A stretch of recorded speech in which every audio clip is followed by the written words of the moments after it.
السلام علیکم داملای عزیز، میبخشید یک جمعه در باره همسایه با همسایه چه حق دارد، همسایه بالای همسایه چه فضیلت دارد، ببخشید داملا خبر میدادید. برادرایی که از پیشاب و از پروستاتیت اذیت میکشند، بهترین راه حل این از فیرمای عربیس میاد پروستاتیت است که میتوانید شما رای پیشاب را و همچنین وسپلین پیشابدان را برطرف کنید. بسیار شما درباره داروی تستوسترون камтарак маълумот гуфте бугем. تستوسترون фирмаи Арабиян миёд мешава барои уровни тестостеронро баланд кардан, фоизнокии мардинагиро ва сахт ва бақувват кардани мардинагӣ бениҳоят чизи хубай ва фирмаш Кавказ мешавад. Тоза алафӣ безалалай. марҳамат барои маълумоти бештар ва пурратар метавонед ки дар ватсапи мо алоқа биред ва шумо дастсафкаш кунед.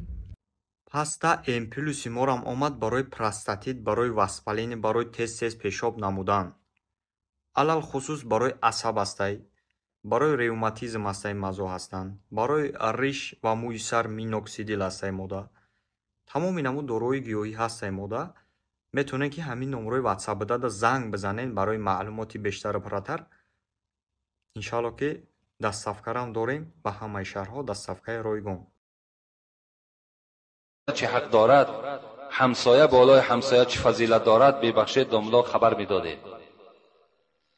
همسایه بالای همسایه، حدیث پیغمبر خدا که ما زال جبرائیل یوسینی بالجار حتی ظننت انه سیورثوه.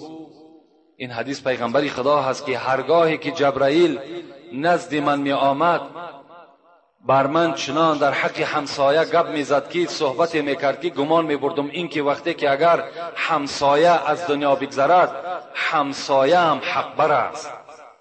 یعنی اینقدر تأکید زیادی هست که حتی همسایه هم میراث بر است گفته در گمان من میگذر. از چی؟ از تأکید بسیار جبرائیل که با همسایه رفتاری نیکو کن. البته امروز شاید که همسایه‌داری ها در بسیاری جا رعایت نشود، لکن حدیث دوام پیغمبر خدا را من بر شما نویساندم. چی میگوید؟ میگوید حضرت ابو هریره گفته است رسول اکرم میگوید لا یؤمنو لا یؤمنو لا یؤمنو. پیغمبر میگه 3 بار گفتن ایمان ندارد، ایمان ندارد، ایمان ندارد. ابو هریره میگه گفتم رسول اکرم کی هست که ایمان ندارد؟ رسول الله چی گفتن؟ الذی لا یأمن جاره بوائقه. کسی که اگر همسایه او از او ایمن نباشد ایمان ندارد او کس. یعنی اگر همسایه‌ای که در پهلوی ما زندگی میکند ما اگر با راحت نباشیم، یعنی دائم در تشویش باشیم، دائم در غم باشیم، بیرون از خاندان شویم، در خطر باشیم که شاید در خانه من یگان زیان یا ضرری میارد، اگر همچنان همسایه داشته باشیم همون همسایه ایمانی بر خدا ندارد. همسایه باید در نبودن همسایه مثل خانه‌دار چکار کند؟ خانه همسایه را پاسبانی کند. در حق همسایه هر جایی که میشه سخن نیک بگوید. امروز از همسایه داری ما و شما باور که شرم انسان میآید. وقتی میآید یک کس خبر میدهد که برای دختری من افسقال آمد لکن همسایه از راه گرداندش. گفتش کجا میرای؟ از دختری او را گرفتند، دختری مرا بگیر. بین آیا همین همسایه داری هست؟ برای یک پارچه زمین با یک دیگر سالها قهری میستیم. همه این در نتیجه چی هست؟ در نتیجه همسایه داری هایی که ما و شما از خدا و از قرآن و از حدیث که دور هستیم از این خاطر نمیدانیم حق همسایه چگونه است. ابوذر میگوید رسول اکرم چی گفتند؟ اذا طبخت مرقه فاکثر ماءها و تعاهد جیرانک. میگه ابوذر به سوی من میگه پیغمبر گفت ای ابوذر وقتی که در خاندان در دیگ شوربا را پرتافتی فراموش نکن، آبش را زیاد کن و از حال همسایه هم با خبر باش. آب شوربا را زیادتر کن تا که از همان شوربایی که خود استفاده میکنی همسایه را هم فراموش نکن. این نصیحت پیغمبر ما و شما هست.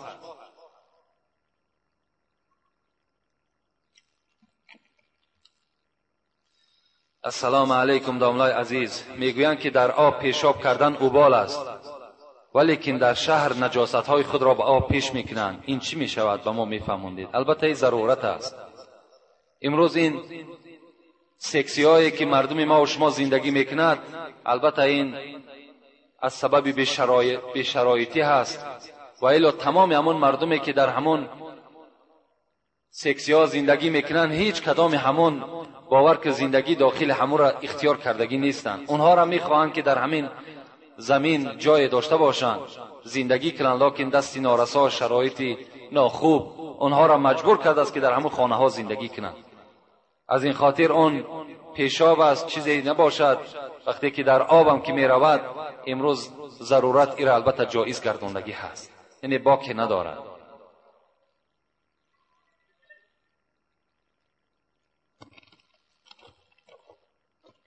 السلام علیکم حضرت حاجی میرزا مراد. از شما خواهش می نمایم که این درخواست مرا اجرا نمایید. من در یکی از نمازهای جمعه از زبان شما یک غزل مولوی جنونی را شنیده بودم و تنها 2 مصرع اول آن در خاطرم هست که چنین است: تو طمع داری که با چندین گناه داخل جنت شوی ای روسیا. این غزل بر من خیلی پسند آمد و باز میخواهم این غزل را برای ما قرائت و تحلیل کرده دهید. با احترام، مخلص شما. این از مولوی جنون نیست، این از مولوی رومی هست. میگوید جد تو آدم بهشتش جای بود. یعنی حواله به سوی بابای ما و شما، پدر ما و شما حضرت آدم میگوید جد تو آدم بهشتش جای بود، قدسیان کردن بهر او سجود. وقتی که بابای تر میگد مولوی رومی داخل جنت کردن، تمام فرشته ها چیکار کردن؟ تا تمام فرشته ها سجده این حضرت آدم میکردن، در پیش پای این سجده میکردن. یک گناه ناکرده گفتندش تمام، مذنبی مذنب برو بیرون خرام. وقتی این بابای ما و شما، این پدر ما و شما حضرت آدم، وقتی که یک گندمی را که خدا گفت بر اون نزدیک نشو نزدیک شد استفاده کرد، یعنی یک گندم وقتی که خورد، فرشته ها چی گفتند؟ گفتند ای آدم، گفتند ای فرزند آدم، جنت جای خطاکار نیست، جنت جای گناهگار نیست، مذنبی مذنب برو بیرون خرام. تو مادامی که گناهگار شدی، این داخل جای ثوابکارها هست، بیرون شو از جنت. و خدا او را به سبب این یک گناه چیکار کرد؟ از جنت بیرونش کرد. در آخر حضرت مولوی رومی بر همون انسانهایی که گناهگار هستند، یک عمر بی نماز و بی توفیق هستند، لکن چی میگن؟ میگن همین دل انسان مسلمان باشد، ما را دلمان تازه است. برای همین دل تازه ها چی میگن؟ تو طمع داری که با چندین گناه داخل جنت شوی ای روسیا. تو هزارها گناه میکنی امروز، هزارها غلط میکنی، هزارها خطا را البته تو صادر میکنی، باز بزم این میخواهی که جای آدمایی که ثوابکار هستند، جای آدمایی که در دنیا زحمت کشیدن، مهنت کردن، جای اونها را تو صاحب شوی. نه، صاحب نمیشه. جنت جای خطاکار نیست. برای جنت داخل شدن مهنت دنیایی لازم است. الدنیا مزرع الاخره، پیغمبر گفت این دنیایی که شما زندگی دارین، این به منزله زمینی هست که در اینجا تخم پرتایین، تخم نیکی پرتایین تا که حاصل شد در جنت بردارین. کاری ثواب ماندگی باز امروز خواهر اپای ما و شما را بین ملامت میکنن که تو سطر داری یا تو نماز جمعه میرای. یک زن 50 ساله به توفیق دیگر از زمین دهم میکریان است، میگوید وقتی زن اگر نماز یا مسجد کی رفت، دنیا ویران میشود. اون نمیداند که خود ویران است، نمیداند که خود بیچاره دوزخی هست. از آمدن زن بر مسجد چی میشود؟ نورانی میشود، آباد میشود. صدها سال شد این زنهای ما و شما بیچاره نشنیدن، سخن خدا را نشنیدن. از این خاطر مردها امروز هیچ قدری ندارن. مادرای ما و شما آمده نشینند، صحبتها را گوش کنند. شوهر چی قدر دارد، خسر چی قدر دارد، خوشدامن چی قدر دارد، زندگی باید چگونه باشد، عائله داری چگونه باشد، تربیه فرزند چگونه باشد. اینا را می آموزند. آیا همین غلط است؟ آیا از حساب آمدن زن چی جای جنایت است؟ هزارها نامعقول کرده است. همون عالم شم، همون عالمی که اگر همون عباره مختصر میگد میلش، لکن امروز جمعیت نظر کن، امروز شرایط نظر کنید. خواهر ما و شما همه جا می رود، مادر ما و شما همه جا می رود.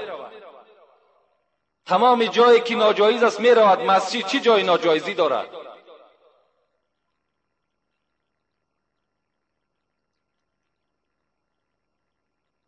سلام علیکم حاجی بابا، اگر زن دست خود را لک مالد آیا جایز است؟ حتی در دست یک جوان بچه دیدم که ناخونش را دراز کرده است و او را لک کرده است. این چی معنا دارد؟ خواهش میکنم از شما. اگر در دست زنی که لک میمالند، همین لک های سرخی که هست، در مسئله از درالمختار میگوید که از جنابت پاک نمیشود.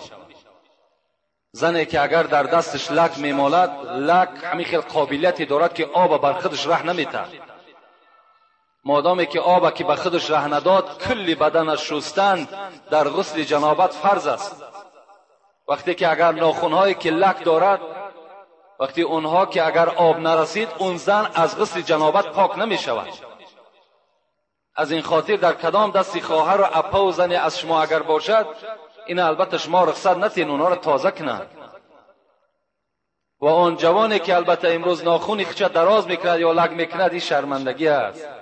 اخوان جوان، مرد هستی، مرد، نام تو مرد است. تو را خداوند مرد خواندگی هست در قرآن و تو در دنیا هم دعوای مردی داری. نخواه ناخونی دراز یا لک در دست دمالی. امروز جوانای ما و شما شرم ناکرده در گردنها زیره میبندند. امروز شرم ناکرده چله ها در دست میبندند، حالا که این چی است؟ یا زینت زن است، برای مرد نیست اینا. رسول اکرم برای همین جوانهایی که زیره دارند، لگ میکنند، ناخون میکنند، چله میبندند، رسول اکرم حدیث مبارکش است که مسلم روایتش میکند: رأى رسول الله صلی الله علیه و سلم خاتما من ذهب فی ید رجل فنزعه فترحه رسول الله صلی الله علیه و سلم.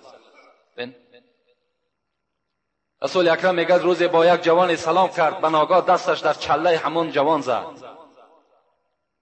در حال میگه چهره پیغمبر خدا متغیر شد، تغییر یافت و از دست همون جوان میگه چله را کشیدن، فنزعه فترحه، پرتافتنش. وقتی که رسول اکرم از پیش اون جوان رفت، جوانهایی که در اطراف این جوان جمع شده بودند گفتند: خذ انتفع. رسول اکرم رفت گفت: گیر از زمین بردارش، در جان خودت استفادهش کن. این جوان چی گفت؟ والله لا آخذوه ما طرح رسول الله صلی الله علیه و سلم. قسم بر آن ذاتی که جان من در دست اوست، این جوان گفت آن چیزی را که پیغمبر خدا از دست من دور کرده است، من او را دیگر باره نمیگیرم. ما نمیگیم که او را پرتاش، بلکه برده در خانه بگذارش. در یک روزی وزنینید، وقتی برای تو سوم لازم می شود، سومش کن، در جانت، در فرزند، در خاندانت استفادهش کن، لکن برای دست تو حرام است. رسول اکرم گفت: آیا شما میخواهید که پارچه علاوه دوزخ در دست خود بگردانید؟ اشاره به سوی چله طلا کرد. این برای زن زیره چله برای زن که اینم برای چی است؟ برای شوهرهاشون است، اجازت است، برای مردها جایز نیست.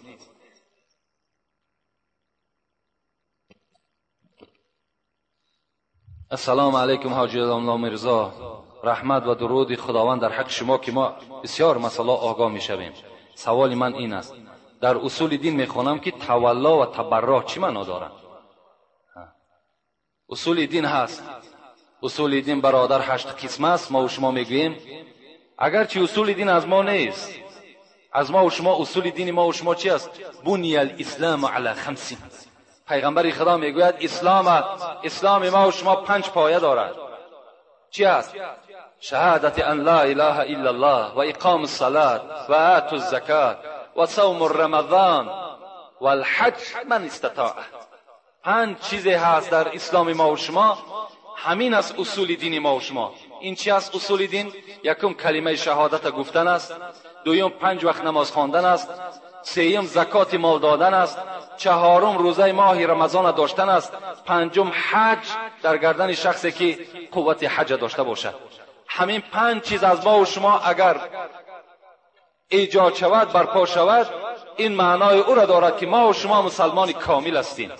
یکی از این نباشد در مسلمانی ما و شما نقص است، خلل است. لکن برادر گفته است در اصول دین خواندم تولا و تبرا مقام 7.5 باشد، تولا مقام 8.5 باشد تبرا.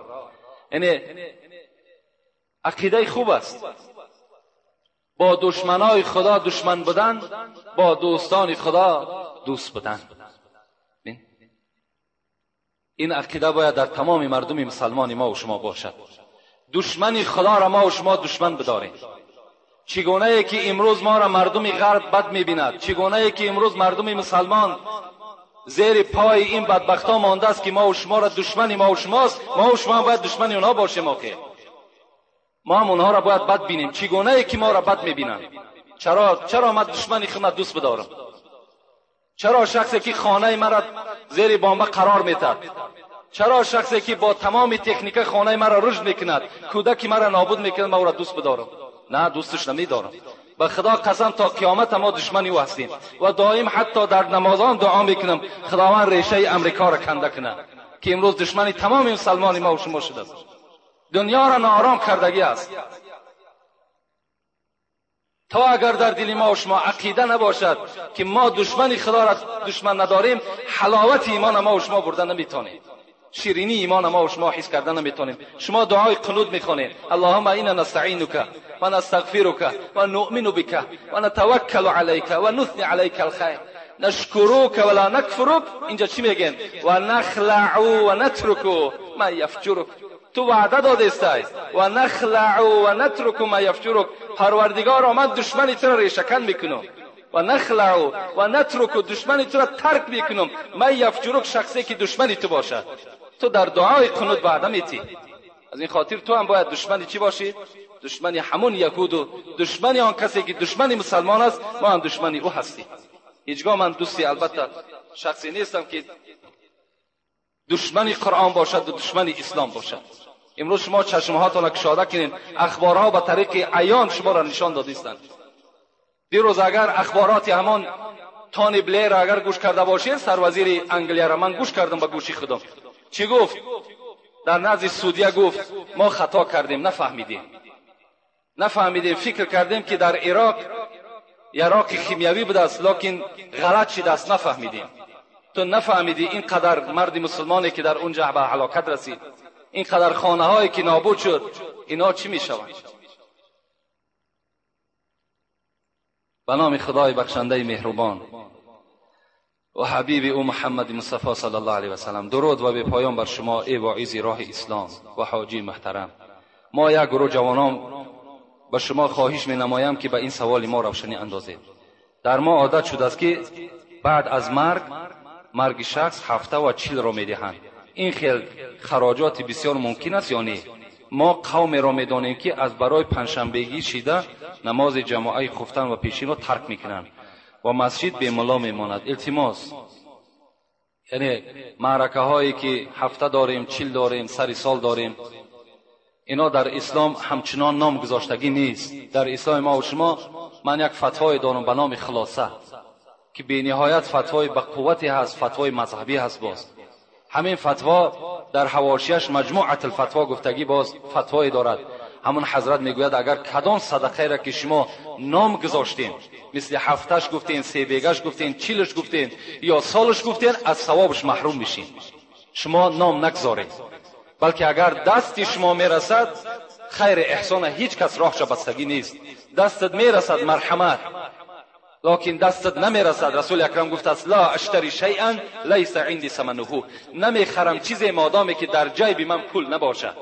مقصد که من پول ندارم، قرض کرده خیر احسان نمیکنم، پنجشنبگی نمیکنم، سری سال نمیکنم، مادامی که قوت من نرسد. قوت شما نمیرسد، خیر احسان کنین، در نزد خدا شما ثواب نمیگیرین، بلکه شما گناهکار میشین، زیرا حق فرزندای خودتان را چیکار کردین؟ پایمال کردین. از این خاطر اسلام ما و شما بدنام نکنین. اسلام ما و شما را مجبور نمیکند. همون خدایی که خالق همه شماست و شما میگوید لا یکلف الله نفسا الا وسعها، هیچ بنده ما از قوتش زیاد تکلیف نمیتون. قدر قوتش خدا حال همه ما و شما را میداند. از این خاطر از حالمان، از همون کرپه‌ای که داریم، از او زیادتر پامان دراز نکنیم.